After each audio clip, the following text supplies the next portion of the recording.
সুবহানাল্লাযী আসরা বিআবদিহি লাইলাম মিনাল মাসজিদিল হারাম ইলাল মাসজিদিল আকসা।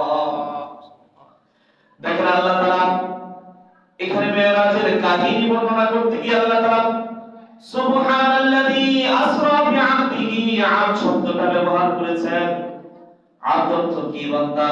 জানেন তো সবাই আবদ শব্দের অর্থ কি? বান্দা।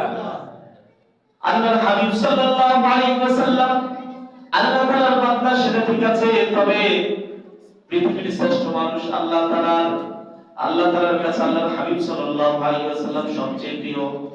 কিন্তু আল্লাহ তাআলা এখানে বলেন নাই সুবহানাল্লাযী আসরা বিহাবিবিহি। আল্লাহ তাআলা এখানে হাবিব শব্দ ব্যবহার করেন নাই, আবদ শব্দ ব্যবহার করেছেন। এই আবদ শব্দ ব্যবহার করার মধ্যে কি রহস্য রয়েছে মুফাসসিরিনে কেরাম বলেছেন, আল্লাহর কাছে আবদ শব্দটা অনেক বেশি প্রিয়। আল্লাহ তাআলা বান্দা শব্দটাকে খুব বেশি ভালোবাসেন। আল্লাহু আকবার বলুন না। কিয়ামতের দিন আমাকে যদি আল্লাহ তাআলা বলে এই আমার দাস, এই আমার বান্দা, এই আমার আবদ, তাহলে এর চেয়ে পাওয়ার আর কিছু আমার থাকবে না, ঠিক কি না?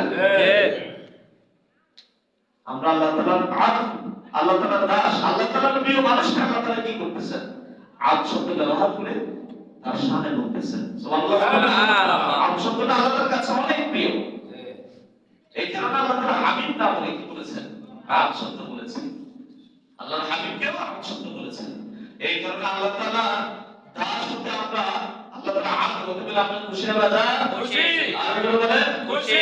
কিয়ামতে আল্লাহ তাআলা যদি আমাকে আপনাকে বলে এই আমার আবদ, এর চেয়ে বেশি পাওয়ার আর কিছু আমাদের থাকবে না।